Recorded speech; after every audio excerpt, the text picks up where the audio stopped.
और इस वक्त भारत का जादू सर चढ़ पे बोल रहा है। इस वक्त भारत एक सबसे बड़ा स्ट्रॉन्ग मॉडल है, ना सिर्फ पाकिस्तान के लिए बल्कि सारे एशिया के लिए। तो भारत किस तरह आहिस्ता आहिस्ता अपने लिए स्पेस बना रहा है इन ममालिक में, और बड़ा मेथोडिकली, और ख़ास तौर पे जब से मोदी साहब वज़ीर आज़म बने हैं तो भारत ने काफ़ी स्पेस बनाई है। और बाकी दुनिया के कुछ कंट्रीज भी ऐसा कर पाते हैं या नहीं कर पाते? भारत के हवाले से भारत इस वक्त पूरी दुनिया का एक तवज्जो का मरकज बन चुका है। वहां पे अभी रिसेंटली जर्मनी के चांसलर थे शुल्ज, वो आए और 6 सबमरीन भारत के अंदर बनाने का उन्होंने वहां पे कॉन्ट्रैक्ट साइन किया। फिर उसके बाद वहां से जो स्टूडेंट्स और जो दूसरे इमिग्रेंट्स जो लोगों लेके जाएंगे, वो 20,000 पहले लिमिट थी, अब उसको 90,000 उन्होंने कर दिया है। मेरा बताने का मकसद ये था कि मैं हमेशा ये कहता हूं कि भारत की तरक्की का सीक्रेट सबसे बड़ा इंडियन इंस्टीट्यूट ऑफ टेक्नोलॉजी है, और इस वक्त भारत का जादू सर चढ़ पे बोल रहा है। अभी जर्मनी के चांसलर वापस गए ही नहीं थे तो साथ ही स्पेन के जो प्राइम मिनिस्टर हैं वो गुजरात में लैंड कर गए।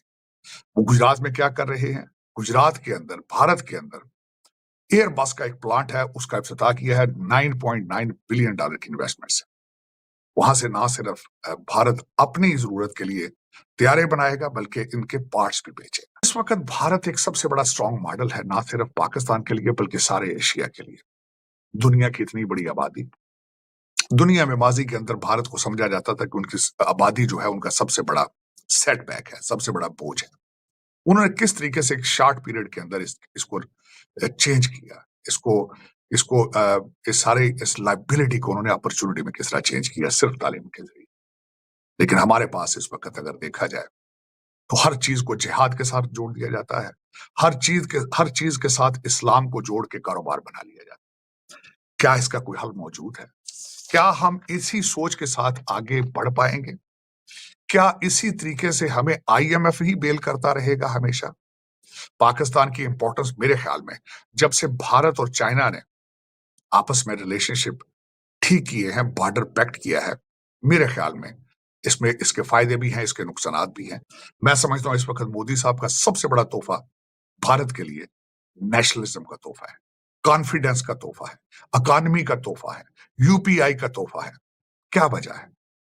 हम इन पे बातें क्यों नहीं कर रहे? तो भारत किस तरह आहिस्ता आहिस्ता अपने लिए स्पेस बना रहा है इन ममालिक में, और बड़ा मेथोडिकली, और ख़ास तौर पे जब से मोदी साहब वज़ीर आज़म बने हैं तो भारत ने काफ़ी स्पेस बनाई है।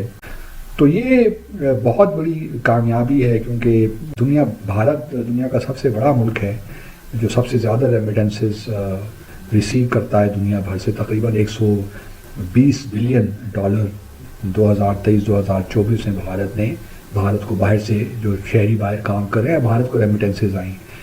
इस तरह हॉस्पिटैलिटी इंडस्ट्री है, वहाँ पे भी अगर आप जाएँ, इवन आप बड़े बड़े होटल्स में भी चले जाएँ, इस्लामाबाद में मिसाल के तौर पर सरीना होटल चले जाएँ या मैरियट चले जाएँ, तो वो जो एक वेटर होता है वो किस तरह सर्व करता है, किस तरह बात करता है, वो भी मुझे लगता है कि बहुत, क्योंकि मैं भारत में रहा हूँ, तो अगर मैं कंपैरिजन ड्रॉ करता हूँ तो मुझे लगता है कि भारत में प्रोफेशनलिज्म बहुत ज़्यादा है। और यहाँ पे हमारे यहाँ कोई सही ट्रेनिंग नहीं है कि किस तरह प्लेट रखनी है, किस तरह कटलरी रखनी है, so on and so fourth. तो ये तो हमारे लिए बहुत अभी करना बाकी है। और फिर भारत ने जो है इंडिया GCC एक जॉइंट मिनिस्ट्रियल भी एक डायलॉग का, स्ट्रेटेजिक डायलॉग का सिलसिला ही बना रखा है, जिसके तहत बहुत से वो एरियाज कवर करते हैं। उसमें मिलिट्री भी है, डिफेंस कोऑपरेशन भी है, एग्रीकल्चर भी है, कल्चर भी है, हेल्थ का सेक्टर भी है, एनर्जी भी है, ट्रेड, और सारी वो चीज़ें हैं जिसमें पाकिस्तान अगर हम एक कंसिस्टेंट तरीके से और रिज़ल्ट ओरिएंटेड अप्रोच अगर हमारी होती है, हॉकिज़म से अगर हम निकलते, तो आज हम शायद भारत से आगे ही होते। हमने दुनिया को एक ऐसा गिफ्ट दिया है जो कि आईफोन, टेस्ला, बल्ब, आइंस्टाइन, हवाई जहाज जो अमेरिका ने बनाया है, उससे भी ऊपर है। That is the art of meditation.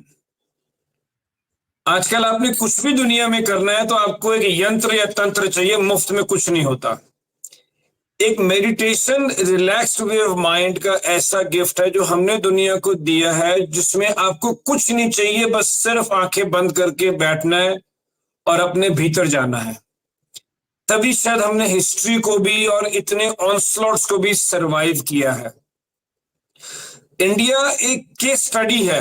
मैं इतने साल अमेरिका रहा, और आप अगर एक कोने से दूसरे कोने भी जाएंगे, ईस्ट से वेस्ट जाए, नॉर्थ से साउथ जाए, तो फकर भाई वही क्रेडिट कार्ड चलता है, वही पार्किंग लॉट्स हैं सबके, वही फास्ट फूड की फ्रेंचाइजीज हैं, और वही सबके डाउनटाउन एक जैसे होते हैं देखने में। जी हिंदुस्तान में अब 200 किलोमीटर ट्रैवल करते हैं तो शक्ल बदल जाती है, टेस्ट बदल जाता है, एग्री खेतों के फसल करके रंग में भी फर्क आ जाता है, जी कल्चर फर्क हो जाता है। मतलब यहाँ पे यहूदी भी हैं, यहाँ पे मुस्लिम भी हैं, यहाँ पे सिख भी हैं, यहाँ ईसाई भी हैं, यहाँ जैन भी हैं। तो मैं इसमें बहुत लंबी लिस्ट है, मैं अगर नहीं लेना, नाम नहीं ले पा रहा हूँ तो मतलब नहीं कि मैं एक्नॉलेज नहीं कर रहा हूँ। जी तो इस कंट्री में एक इतनी डाइवर्सिटी के बाद भी इतनी यूनिफॉर्मिटी है कि इतनी स्ट्रॉन्ग डेमोक्रेसी भी है। मतलब 60-70 करोड़ आदमी वोट करते हैं, वो आसान नहीं है। यहाँ का इलेक्शन को मैनेज करना ही एक बहुत बड़ा टास्क है। भारत दुनिया की 5वीं सबसे बड़ी इकॉनमी है और आने वाले समय में बड़े फाइनेंशियल इंस्टीट्यूशंस जैसे वर्ल्ड बैंक और आईएमएफ के अनुसार भारत दुनिया की तीसरी सबसे बड़ी इकॉनमी बनने वाली है। और भारत के जो पॉपुलेशन है वो दुनिया में नंबर 1 है। और वहीं बात करें अगर टेक्नोलॉजी और मिलिट्री फ्रंट की, तो वहाँ भी भारत बहुत ही अच्छा कर रहा है। और भारत इस समय ऐसी पोजीशन पर है कि जियोपॉलिटिक्स का कोई भी बड़ा डिसीजन विदाउट भारत के कंसेंट के लेना संभव नहीं है। और अगर ऐसा होता है तो वो इक्वेशन भी खराब पड़ती है आगे चलकर। ये हमने रशिया यूक्रेन वॉर में देखा है। और दुनिया के हर इम्पोर्टेंट मामले में भारत की एक शेर रहती है। और इससे पता चलता है कि भारत की पावर आज कितनी ज़्यादा बढ़ चुकी है और दुनिया भारत को किस नज़रों से देख रही है। लेकिन ऐसा हमेशा से नहीं था। एक वक्त था जब भारत दुनिया में बहुत ही नॉन सिग्निफिकेंट किस्म की कंट्री थी, जिसकी जियोपॉलिटिक्स में ज़्यादा कोई से नहीं थी और लोग भारत को पाकिस्तान इंडिया के नज़रिए से देखते थे। लेकिन अब कहानी बदल चुकी है और इसी पर पाकिस्तानी मीडिया का कहना है कि भारत एक तरफ जहां इतना आगे बढ़ गया, वहीं पाकिस्तान ने भारत से कुछ भी नहीं सीखा। अगर हम भारत से सीखते या भारत को कॉपी भी कर लेते तो भी पाकिस्तान आज जिस फटे हाल में है उतना नहीं होता। पाकिस्तान की कंडीशन कुछ अच्छी होती, लेकिन क्योंकि हमने भारत से हमेशा दुश्मनी करके रखी, इसीलिए आज हमारे इतने बुरे हाल हैं कि दुनिया में हमें कोई नहीं पूछता। और रहा सहा एक जो फ्रेंड था चाइना, वो भी छोड़कर चला गया। और इससे पहले टर्की भी पाकिस्तान को अबेंडन कर चुका है।